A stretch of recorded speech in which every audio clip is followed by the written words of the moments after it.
Oklahoma's play on the football field speaks for itself, but one OU legend is also defending the Sooners.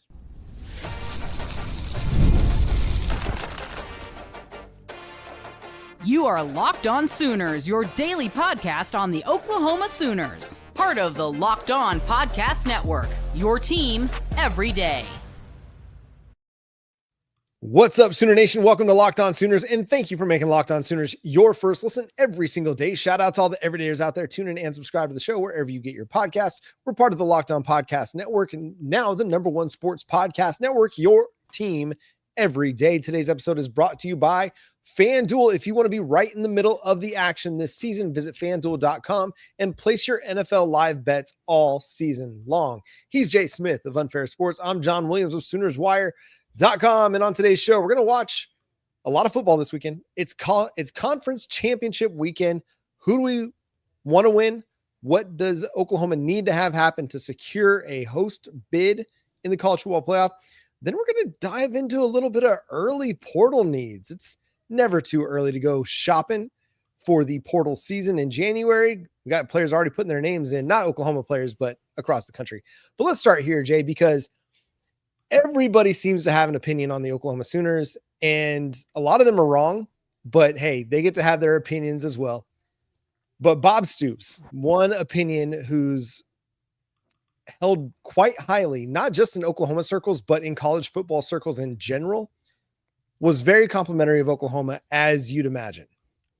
Oh, of course. You know, he points out just how good Oklahoma played, and probably the most critical statement that we've been making here on the channel and on the show in general is defense wins championships. And we talked about how the defense has done some historic things. One thing to note is, of course, Oklahoma has given up the second least amount of points in SEC history, right behind the 2021 Georgia Bulldogs, who gave up like 150 something points in the season. We gave up 167 points. So that's pretty absurd. Like that's crazy. I don't think we fully grasp just how incredible that is, considering we're in the most offensive friendly era of college football. Yeah, and we walked into the conference with, everyone telling us that we weren't going to be able to handle the trenches. Heck, you can even go in. It's funny because Colin Cowherd kind of walked back his statements about Oklahoma. He was surprised that Oklahoma is this good. And he said they're winning it by looking like an old school SEC team. They look like an SEC team, which is you win by defense. And that's the reason why the SEC has won so many championships since 2000. So, but besides that, it's funny that everybody is 100% attacking Oklahoma without even realizing Oklahoma won the national championship 13-2 in a season where they put up a whole bunch of points, but they won the championship game 13-2. Defense wins championships, and that's why Bob Stoops is right here to defend this team, because this is how he built his squads back in the day. And it's how a lot of coaches would like their squads to be. Every team in America would love to have Oklahoma's defense. Yeah. I mean, about the only ones that may not trade their defense for OU's would be Ohio State and maybe Texas, maybe anybody. I can't think of anybody else. Oklahoma's got one of the best defenses in the country, and it's been so good that they've been able to win in spite of an offense that hasn't really been consistent. It hasn't really been able to put up big numbers throughout the season, has put them in some difficult situations that they've had to overcome. And yet the defense over not just this year, but even last year has been able to overcome some really, really poor starting field positions and keep games close and outright win some games for this team. And they've been the biggest factor in Oklahoma's 10-2 season. And they're a reason why we feel good about Oklahoma's chances in the playoff against whoever they play, because they've shown that they can play whatever style you want to play. You want to beat Tennessee, you want to drop back to pass and throw it a bunch, you want to beat Alabama and do the same. Well, we could beat you. You want to run the ball try to run it at will like Missouri did, or like LSU wanted to try to do. You want to play the quick game. We could beat you in those as well. So this is a defense that can play with anybody in the country. I have no doubt about that. And that gives them a chance to win every single week because defense wins championships. Yeah, Stoops even pointed this out. That was one of the big things he said, that I thought that championships were won on defense. That's all I heard. We were putting 50 up on everybody every Yep. single week. Right. Like, They make a choice. flipped the Which one is it? narrative, didn't they? Yeah. Yeah, is that always what happens? Is that whenever you Mhm. do what they say that you need to do to win games, you do it, and they say, "Oh well, no, that's not what we meant." Yep. It's like, I don't understand. Which one did you want? Did you want Oklahoma to go out there and put up a whole bunch of points, or do you want Mhm. Oklahoma and go into shootouts, or do you want Oklahoma to win the games by stopping others from scoring those points? Which one is it? Like, you got to make a decision in these capacities. It's what throws me off every time. And they can't stand that Oklahoma's good. That's really what it comes down to. Like OU versus the world, that's kind of a real thing. We're here in the middle of the country with everybody's eyes on us. And it's like we're the armies in Return of the King, and all the Uruk-hai and the orcs are surrounding everybody. I'm sorry, I'm nerding out real hard right now. You're nerding out hardcore. But they're just surrounding Oklahoma and just yelling and talking down and saying this team isn't good enough, and say less. Like, Oklahoma's going to go prove it once again. You said that Oklahoma couldn't make the playoff with the schedule. You said they'd be lucky to win 8 games. You said, not you, Jay, but you, the general public watching college football, said that Brent Venables wasn't going to last the year.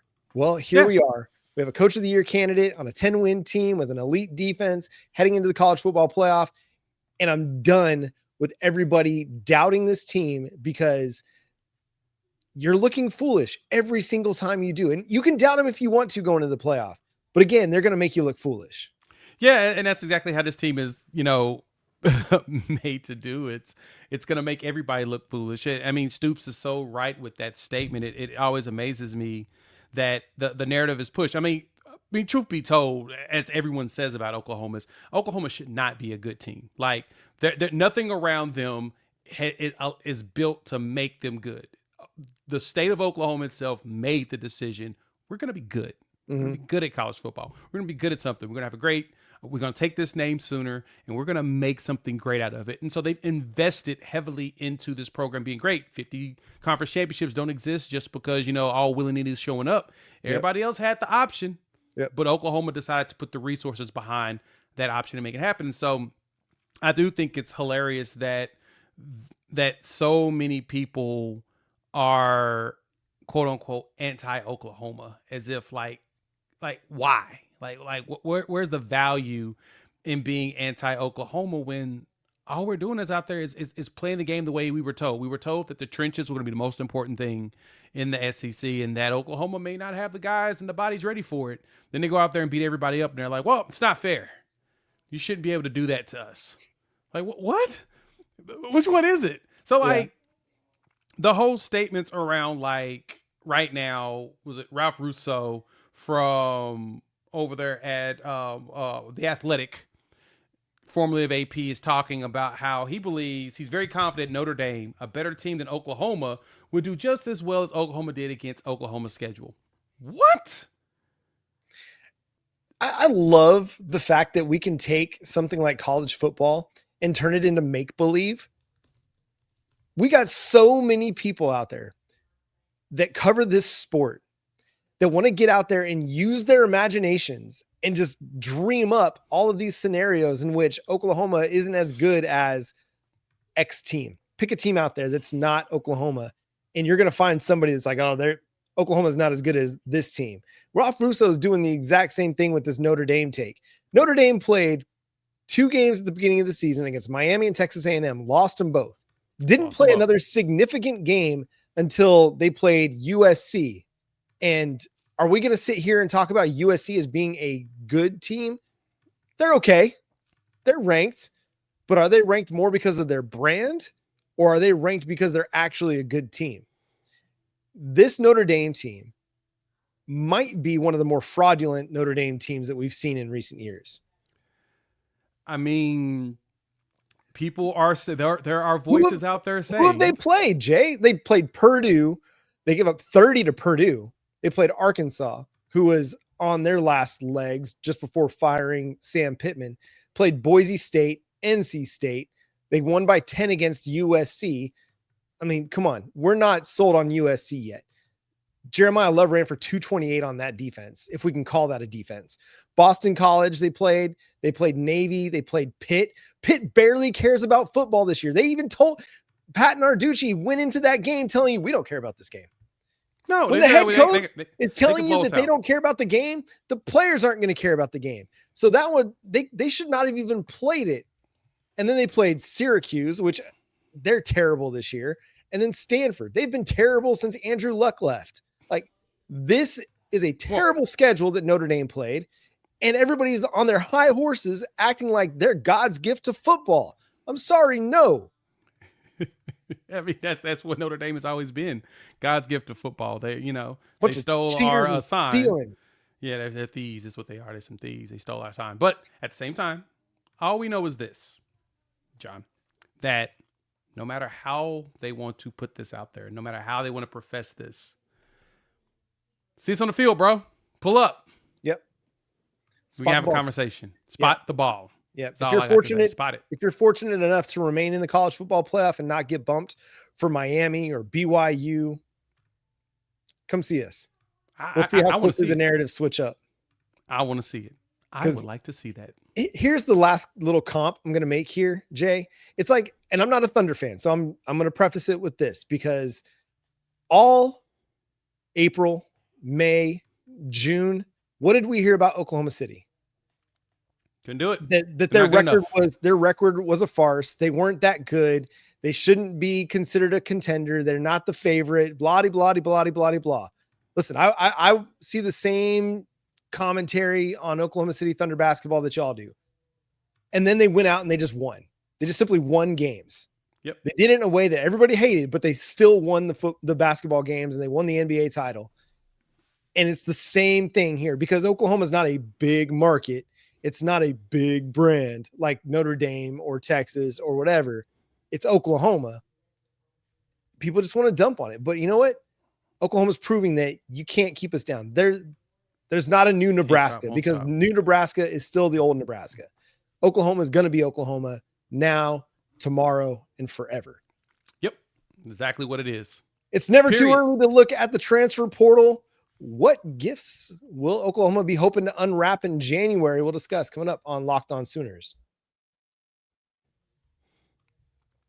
NFL Sundays move fast. One big play and suddenly everything feels completely different. And that's what makes live betting with FanDuel so exciting. You're not just watching the game, you're reacting to it in real time. And so with FanDuel, you can place bets as the action unfolds, every drive, every momentum swing, every highlight moment. And so like this weekend with the NFL action, I'm going to be eyeballing my squad, the Tampa Bay Buccaneers, because I know the Dallas Cowboys here. Yeah, we ain't going to talk about them here, but we're going to talk about these Buccaneers.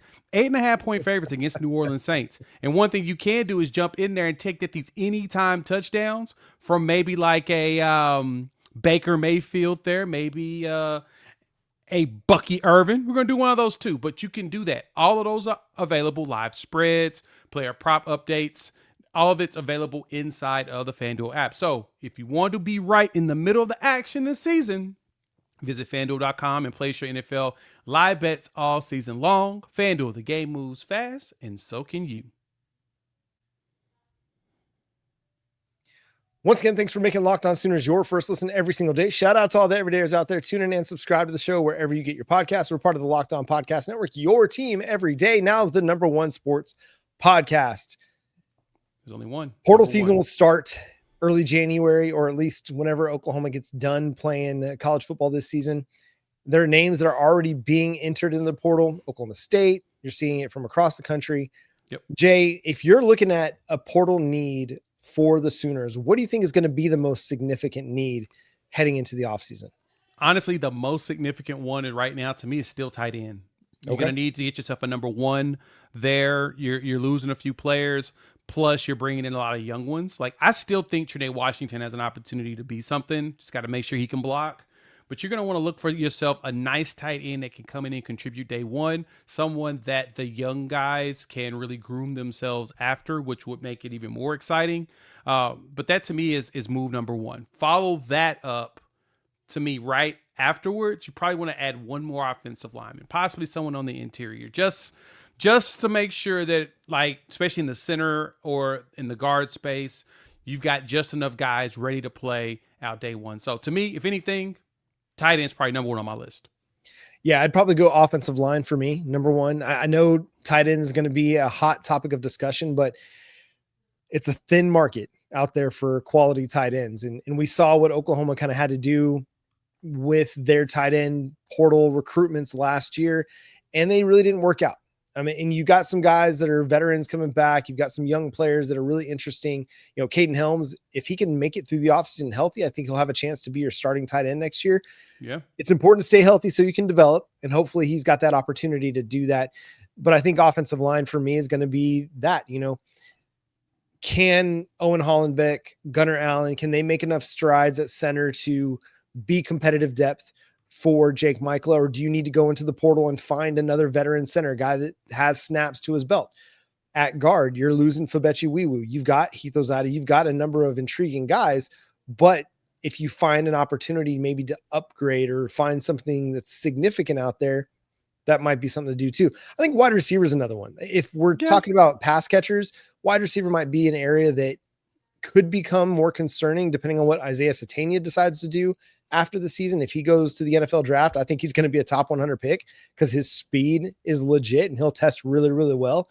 But you're losing Deion Burks as well. And so you're going to have some holes in your starting lineup at wide receiver that you might want to find a big time difference maker for. Yeah, no, that's a very good point. I'd say wide receiver, I could add that to the list. Probably third for me. You might probably want to grab one more running back as well. You're gonna need some bodies or whatnot there. You're gonna lose at minimum 2 guys with Javante Barnes as well as Jay Knott. So you're gonna need some additional bodies because your 2 main guys are beat up. I mean, you're bringing in John Hatton, which is awesome, but you also want to have an additional to go along with that, as well as with Gabe Sawchuk. So I'm thinking running back too, but yeah, wide receiver, you want to have an additional veteran wide receiver to go along with the young guys that you're developing up. I really do want to see us go a little bit deeper into our depth, though. I know that this staff does like their recruits, so the expectation is a lot of those guys will play more, but you may want to get one more bona fide dude to go with everybody else to really help elevate the room more. It's funny because as we're talking about this, I can't really think of anybody on defense that I feel like we really have to go grab somebody for. Maybe one more interior guy just in case, possibly a linebacker, maybe one veteran corner. You may want to add an additional cheetah to go with Reggie Powers. That way he has somebody to rotate with. It's kind of tough to when I really look at it on the defensive side, man, I'm actually very satisfied with what we have back there. I don't think that there's much that really needs to be changed, but knowing us, we'll probably go grab like one more or two at a couple of key positions.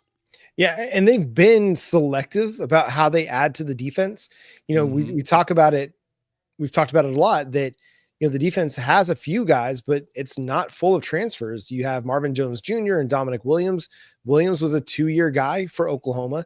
You have Kendall Daniels, Kendall Dolby. I mean, Dolby was a junior college guy, so not technically a transfer, but it's a group that hasn't been built on transfers. It's been built on their recruiting, but then they were able to find dudes that made sense.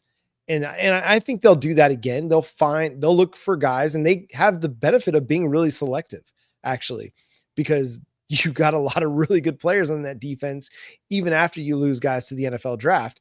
It's just a matter of, okay, do you feel good about the development of Marcus Strong and Trent Wilson on the inside to go along with Jaden Jackson and David Stone? Do you feel good about where Danny Okoye and Adepoju Adebaware are to go along with Taylor Wine? Like, do you feel like those guys are ready to step into starting roles?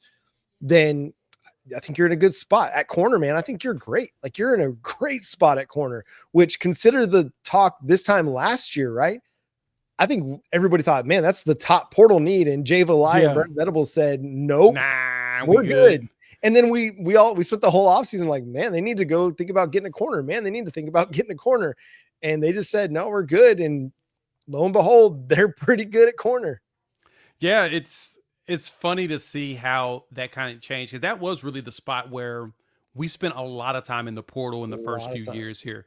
Like every year you got a couple of portal guys at corner you end up playing a lot of. You played a lot of Kanai Walker, CJ Colton. You played a lot of Des Malone, right? You go through the list of all these corners that we played a lot of because Gentry was dealing with some injuries here and there and he was developing. He finally got going. You spent some time getting guys and it's like now you're like, nah, I think we're solid. I think we're actually good. With Eli as well as Cortland Guillory's your starters, backing up with Jacoby Johnson as well as Davon Jordan. You're gonna the 3-headed monster is gonna start coming up with Cortland and his 2 guys at Malik Hawkins as well as Tristan Haynes. Both of them are most likely gonna see a lot in the rotation as well. So you didn't have to. You don't actually probably need to add any more. Truly, you really don't need to add any more corners. JJ Newcomb will come back as well from his surgery that he had that made him out for the season. So that room's going to be super stacked with a lot of talent. The question is, who's going to be the ones getting the chance to truly rotate? But yeah, you don't need to add any more there. I think you're good. I mean, you're adding Derek Johnson, which is a really good player. And I see why we only got one of them. Yeah. Yep. You know, like if he gets out there and he earns snaps, then by all means go play. But you don't have to play him because you've got 4 guys at the top of your quarterback depth chart you feel great about. And then you've got 2 more guys that are developing and coming up behind those guys that are just going to push everybody. Like this is the competitive depth. Take your drink, Jay, that everybody's been kind of hoping for. You've got it at corner. You've got 6 guys you feel really good about. And then, you know, Jeremiah Newcomb and Derek Johnson added to it. That's 8 dudes at corner. That's really good, man. I'm satisfied. Safety looks really good too with Reggie Powers. If you want to play him at safety some, but Jaden Hardy and Michael Boganowski, the possibility that Peyton Bowen could come back for another year. Yeah. Marion Robinson has been man was getting some run this year. And so you expect him to rotate with Hardy. And if Bowen comes back, you'll be rotating there. Yeah, man, you've got a lot of great options that you can't beat. And then to your wide receiver point, like there's a lot of talented dudes at wide receiver for Oklahoma. We just haven't seen them take that step and get on the field consistently enough, whether it's Ivan Carrion or Zion Kearney or Elijah Thomas. They just haven't gotten on the field as much as we would have liked them to. But at some point, you're going to start seeing these guys getting snaps with the offense. And maybe next year is the time. Maybe it's going to be like corner. And they say, you know what? We like our guys and we're going to give them all the reps that we can possibly give them. And we're going to go into 2026 with this group. Yeah. You can, like I said, this staff really likes their recruits. And that's the thing that is our big focal point is you're probably going to add additional pieces just for depth or additional experience. But for the most part, they're going to want to play their own guys. And I love that we can do that on defense so well that we have no concerns about the rotation into next year because we have so many talented players. More so offense, we're still trying to get our buckle guys and get them really going the way he needs. And the ones you add, we'll just we'll supplement what we currently have as far as the inexperience goes. So it's going to be exciting times. Yeah. And then running back, man, they need to find a dog.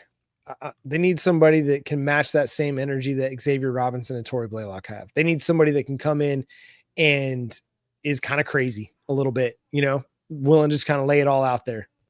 Yeah. If they go get a running back, that's what they need to do. They don't need to find a guy that isn't quite ready to do what it takes to win. To say that much. All right, some big games this weekend, conference championship weekend. Who's Oklahoma rooting for? What do we need to see happen? I mean, we're good. We're in the playoff, but what's going to help Oklahoma maybe host a game, get a favorable matchup? We'll discuss coming up next here on Locked On Sooners. The holidays are officially here, which means gift hunting season is on. And if you want something meaningful, personal, and guaranteed to get a reaction, Aura Frames is the gift that delivers every time.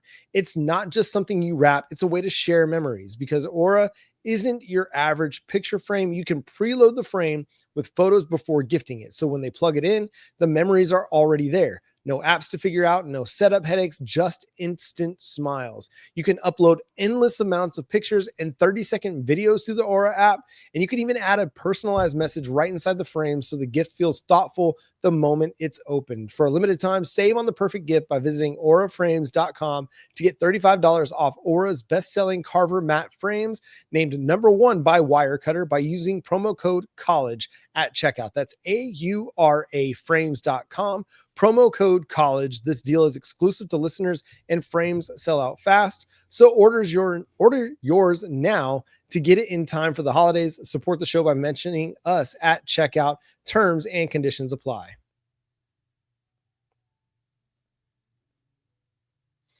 Once again, thanks for making Locked On Sooners your first listen every single day. Shout out to all the everydayers out there. Tune in and subscribe to the show wherever you get your podcasts. We're part of the Locked On Podcast Network, your team every day. Jay, a lot of big games coming this weekend in conference championship weekend. What is the game that you're most focused on that might benefit Oklahoma? BYU and Texas Tech. I think that's probably the most important one. Like Alabama, Georgia, to me, no matter what, both of them are going to be in there. That may shuffle a few things around or whatnot, but no, for real, the one to really keep your eyes on is going to be that BYU Texas Tech game, because that one to me can shape up into knocking some folks around. BYU wins, they're in. Tech will definitely drop. Not sure how far they would drop, but they would definitely drop. They'll probably drop to around 7 or something, and BYU just jumps up into the playoff ranking itself, which that could be the thing that really kind of puts the nail in the coffin for Notre Dame getting pushed out. The other one truly is that Duke Virginia game. Virginia loses to Duke. No one from the ACC will be represented unless James Madison loses, unless if James Madison loses, basically. If James Madison wins and beats Troy, they'll be in with the winner of the Tulane North Texas game if Duke knocks off Virginia. I can see a scenario in which Miami gets an at-large bid, though. If BYU loses, I could see the committee deciding, hey, you know what? That head-to-head from early in the season in which Miami beat Notre Dame, that could push the Fighting Irish out of the playoff. And in reality, it should push the Fighting Irish out of the playoff. Mm-hmm. They are nearly equally ranked. They're right there with one another. And Miami has a head-to-head win. They're in the same tier of team in 2025. And Miami has the head-to-head win. And if anything's going to matter, that's the part that needs to matter the most in all of this. Yeah, no, you're right. And it's more annoying than anything that this is where we're at, because I understand where the committee comes from. They try to take the holistic view of everything that you've done. And Miami's biggest problem is who they lost to. That's where their struggle comes in their evaluation. But at the same time, there was a head-to-head matchup, and then a head-to-head matchup should count too. So it's a tough balancing act, I guess you could say, that makes it so much of a challenge. And here's the other part of this, Jay, is that if Miami had lost just 2 games at the beginning of the season, but then went 10-0 to finish the season and had a head-to-head over Notre Dame, I don't think we'd be talking about it. But it's a lot about when Miami lost those games that affected the reputation or the way the committee viewed them. Right. The fact that Notre Dame hadn't lost since September, I think that is giving them a little bit more favorability inside the committee room. But again, Miami is going to be a problem in this. And listen, if Virginia wins the ACC championship game, it may not matter. But I mean, who wants to see the Cavaliers in the play? Like, I'd rather see North Texas or James Madison. That's for sure. But Miami does have a real shot at this. But I think for Oklahoma, I feel pretty well locked into number 8, unless Bama beats Georgia, in which case I think the committee could potentially move Alabama in front of the Sooners, just valuing those 2 wins over Georgia, maybe a little bit more than a 2-point loss to Oklahoma. Yeah, and I would like, truth be told, it'd be nice if Oklahoma could move up to like number 6 and play against Virginia. That'd be great. I would love to see Chandler Morris come back home. It'd be great to see him make a return. Plus, you would get to see Brent Venables take on his old offensive coordinator and Tony Elliott from the Clemson days. Okay. That's a good like family reunion type scenario for me. I think would be really, really fun to check out. Chandler Morris has been balling out, man. He'd be Yeah. a very intriguing player to see. And again, Tony Elliott going up against Brent Venables for the first time since they used to go battle it out in practices at Clemson would be very entertaining. It'd be a lot more entertaining than people think. I actually think that Virginia would be a challenge only because these coaches know each other. Mm-hmm. So, you know, Tony Elliott would be a little bit more prepared than most in going up against Brent Venables because he coached with them for so long at Clemson. And so that's where that intrigue comes in. It ain't going to happen. Oklahoma ain't moving up like that. We won't get that lucky, nor will Oklahoma jump anybody unless the committee looks at Bama beating Georgia twice and decide that, well, I mean, Oklahoma went to Tuscaloosa and won the game. Bama's won twice. Maybe we should move both of them up. Yeah. That just seems right to me. That seems fair to me, Jay, that if Alabama's going to move up, we should move up as well because of the head-to-head win. But hey, you know what? I'm just happy to be in the playoff. I don't care who it is, where it is, when it is. Let's just go play football. But that UNT Tulane game is going to be a really fun one. You know, John Sumrall, Eric Morris, two head coaches that have new jobs in the Power Four, but still have an opportunity to go play in the playoff. Yeah. I mean, there's so much riding on this, and both teams kind of have that hanging over their heads. So I'm really going to be curious as to see which team is going to be able to overcome the, hey, my coach is leaving at some point. Yeah.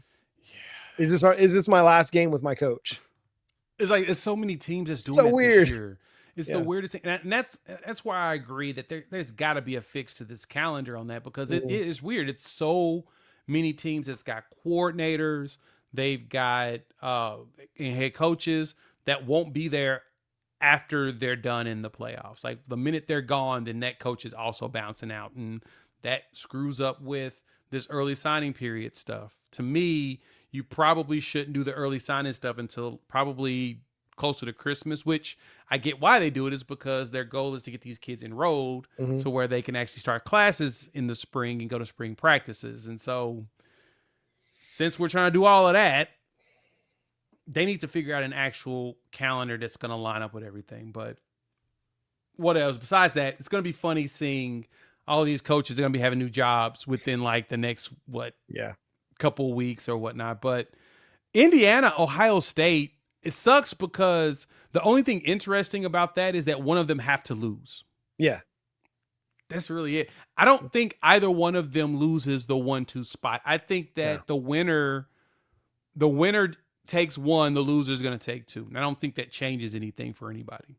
Yeah, I totally agree there. I think whatever happens, Ohio State and Indiana are 1-2, regardless of who wins the game.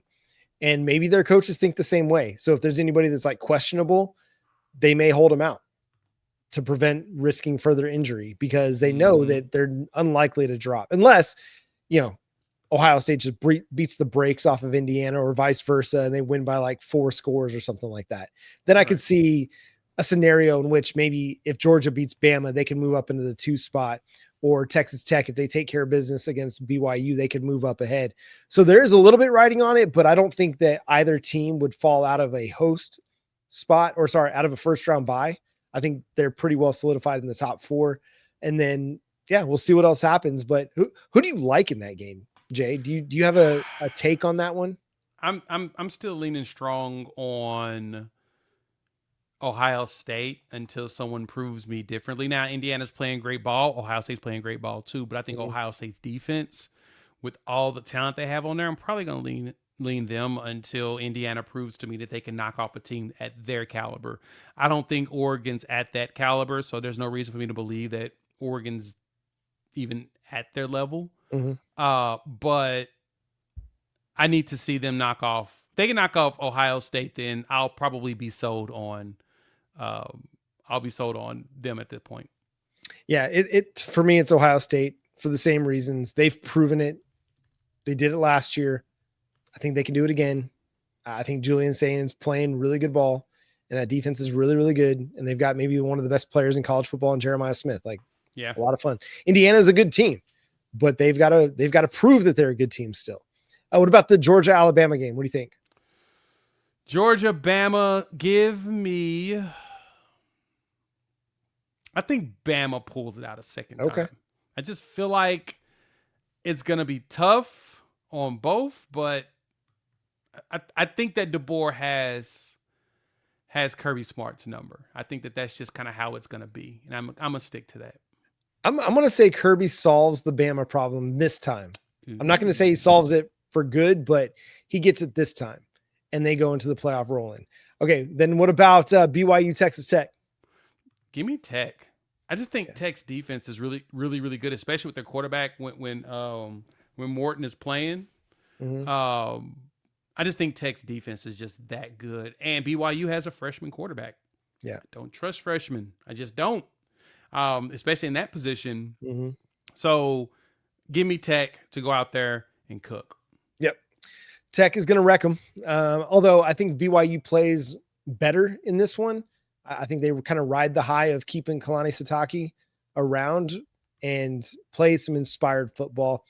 Again, going to be a great weekend of college football action. Do you got a feel on Tulane UNT before we get out of here? Give me UNT just because I don't think Eric Morris is going to be as distracted as Summerall.